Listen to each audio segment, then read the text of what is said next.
Hello everyone and welcome to the first video of March 2021. Nearly a whole year since we went into the lockdown and feels good. You know, we're coming out, we're getting there. We've got a whole plan ahead according to Mr. Boris Johnson, but we don't get political on this channel.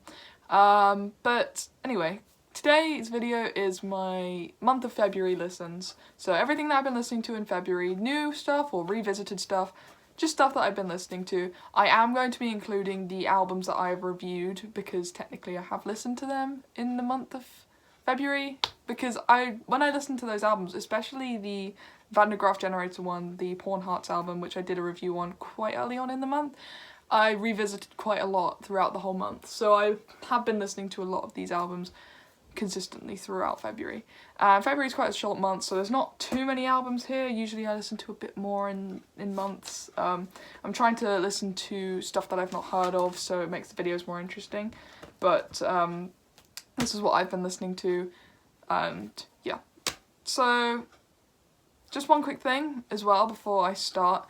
My contest, which I have been running for about 2 weeks, is now closed, so I'm not accepting any more submissions for the contest because I'm going to be picking a winner this afternoon, and I will announce it on my community post, I'll announce it on Twitter, and I'll announce it on Instagram depending on where the winner submitted their submission. So if they had submitted it on Instagram, I'm going to put it on Instagram.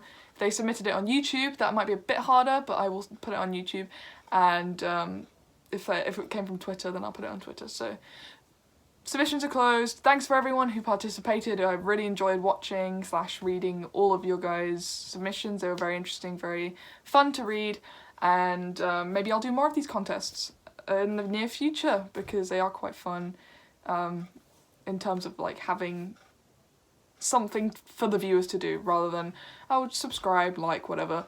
But it gives you something to do in order to win the album.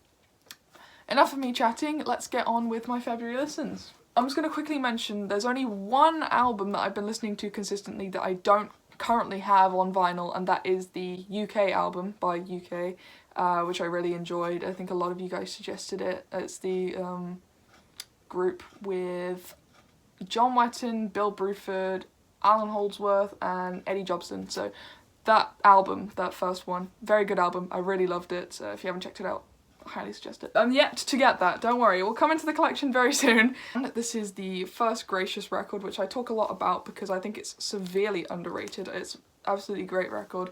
A lot of keyboards based music in here, but my favourite track on here was probably Heaven, which is about 8 minutes long, and I'm contemplating doing a review on this because it's that good, and I think that more people really need to listen to this group. They're a very good group. They're UK based, from the 70s, and they are on the Vertigo label along with Black Sabbath and other groups. I think Aphrodite's Child as well are on the Vertigo label, but that'll come later on. Next up, I did a review on this, is Porn Hearts by Graaf Generator. Absolutely love this record. Very good for people who like the more experimental side of progressive rock, who like the more unexpected, the what's gonna happen next side of prog. So my favourite track on here was A Plague of Lighthouse Keepers, which is the 23-minute long epic which concludes the album. Absolutely brilliant track. Next, this is the self-titled Egg record, a Canterbury scene record, Canterbury scene band. Very, very good band this. I discovered it through my research of the Canterbury scene, and I think through the Prog Rock Britannia documentary, which featured one of the members of Egg talking about prog, so that's how I discovered them, and I thought that this was actually a great record. I really pulled me in when I first heard it, something I'd never really heard before this record, and I really loved it. I'd say my favourite track on here is the probably just like the first half of the record, actually. I think the first side is very good. Probably I don't have a favourite track on that one, it's just the first side. Here we go, this is Magma, and this is Udu Wudu. I love this. I really loved this record just from the get-go. When I first heard it, I was sitting in bed, it was about like 1 in the morning, and I was looking for new stuff to listen to, because I think I'd just finished listening to like a Yes album or something. I seem to remember listening to Yes before I listened to this, so I think it was Yes Songs I just finished listening to in its entirety. And then I went through my comment section and this band came up quite a lot, Magma. They are a French progressive rock band and my are they a very good band. I really suggest this record if you haven't heard it yet. This is just very bass driven, which I love, and especially the side B, De Futura. Very, very good, very experimental. I just love how dark this album is and how dark and heavy it is for a prog album, and it really kind of shows what prog is as a genre. You can have the kind of lighter side of it, and you can also have this side of it, this and like Red, and then you've also got things like And You and I by Yes and stuff like that. So this is a very good record for people who want to get into the darker side of progressive rock and like bass driven music, which is, as a bass player, I'm a very big fan of. Next up, I've been listening to quite a lot of Camel this month. In particular this record, because it was one that was recommended to me in my comments, either in my comment section or on my Instagram. I loved this record so much because it was just so beautiful. Such a beautiful record. I love Camel's sound and how beautiful it is, and I'd say my favourite track on this record is Song Within a Song. I think that is absolutely beautiful. Absolutely lovely masterpiece of music. Absolutely brilliant musicians, and if you haven't checked them out yet, I highly suggest listening to Camel. If you're just getting into prog, they're one of the not big names of prog, but just underneath, bubbling underneath, along with Graaf Generator and Gentle Giant. So I really do recommend this group, and I recommend this album in particular, as well as the as Mirage, which is their most well-known one, I think. Next up we have Moving Pictures by Rush. I don't know why, but I was about to say 2112, but this is Moving Pictures. I did a review of this, and when I reviewed it, I completely forgot how good the album was, so I've been listening to a lot of tracks from this album throughout this month, especially Witch Hunt, which is a very, very good song, a very dark song, and very, very cool. I absolutely love the use of synth on that song. It's absolutely great. But this is a great record. I'm sure you've all heard it, so I don't really need to say too much about it. It's just Rush at the start of their 80s endeavours, and what a great way to kick off the 80s, I guess, in that progressive rock era.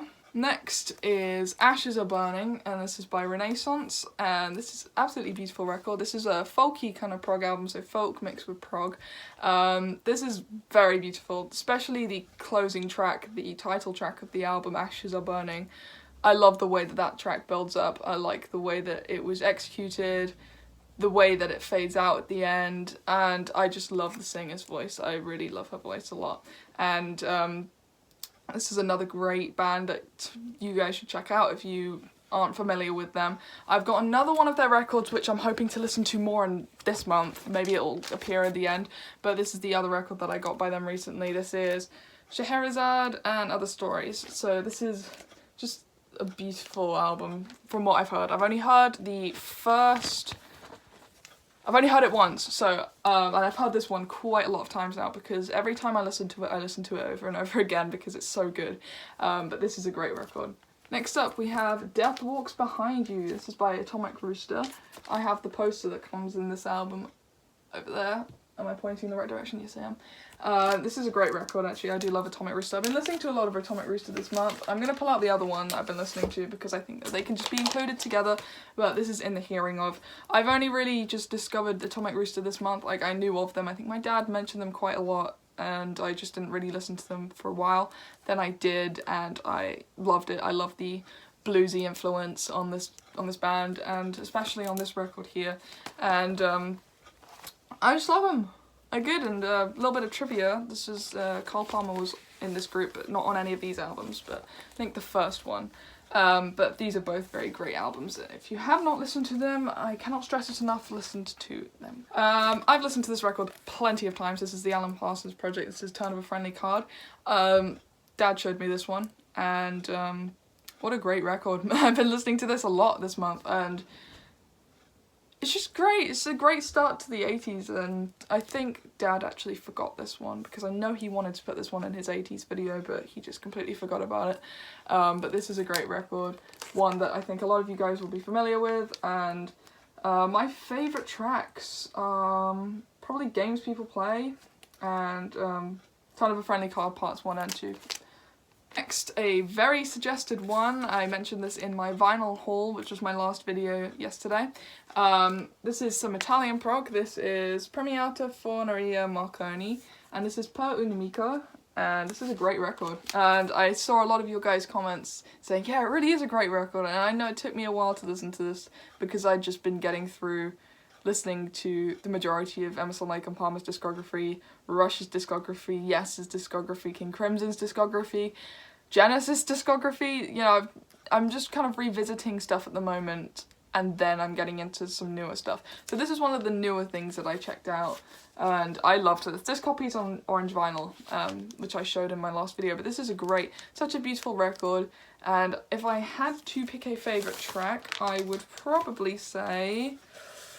Oh god, I'm not going to be able to pronounce these, but it's going to be the first and the second track up here.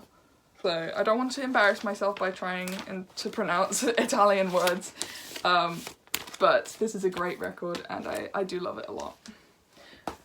Wish that I'd listened to it a lot sooner. This is Matching Mole. This is a great record. I think this copy I have is on white vinyl, and it's just a great record. It's Canterbury scene music for you. This has got Robert Wyatt in it from Soft Machine, or formerly of Soft Machine. And just a great record all around, beautiful album, great musicians. I don't know what else to say when it comes to these things, because I can say, yeah, they're great musicians, they're great music, but I feel like I should say more. So next up, this one's not going to be a surprise. This is the Emerson, Lake and Powell record, which I reviewed last week. I realise now that that review was nearly half an hour long, and I think I need to cut down on my review length, because I just ramble and ramble and ramble about one particular thing, and then I get sidetracked and it gets very messy. So I'm going to try and get straight to the point with my next review on Wednesday.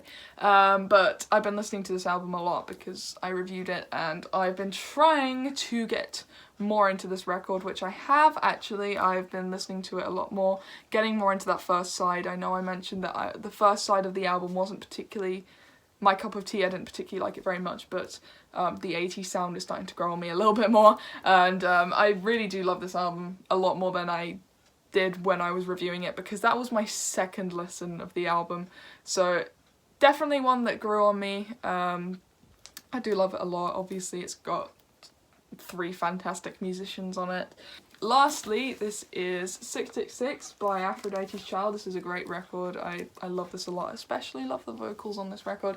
This is on the Vertigo label, as I said. And my favourite track? Probably The Four Horsemen, because that's the first one I heard off this album, and I really loved it. And that drew me to the album. This is a gatefold. And brilliant musicianship.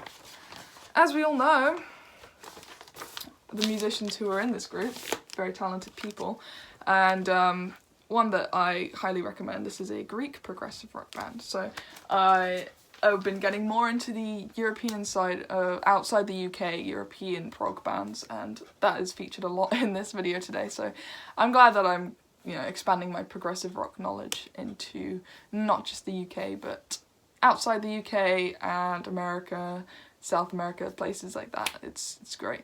But yeah, that is everything that I've been listening to in the month of February. I actually keep a list here on my board of everything that I listen to, so I don't need to struggle and think, oh, what was I listening to this month? But yeah, I have been listening to a lot of Yes lately, so that will probably come into March, because I've now just filmed this video. But I hope you guys enjoyed, and I'm hoping to get some newer prog groups and some ones that I've not heard of yet and not listened to yet in my next one, because I've got that book, as I'm telling you guys a lot about, which has a lot of good progressive rock albums in there from the 70s, which I'm getting into at the moment. Okay, that is the end of the video, and again, the winner will be announced. The winner for my contest will be announced this afternoon. And a question of the day: what is your favourite album out of everything that I've listened to this month? Let me know. Favourite tracks, favourite albums, the whole lot. Let me know. See you guys on Wednesday for my review. This week's album review will be... so you can look forward to that. I love this album. This album I've listened to so many times. When I say so many times, I mean so many times. Which will be interesting because I can analyse it properly now because I've listened to it so many times. See you on Wednesday. Bye bye.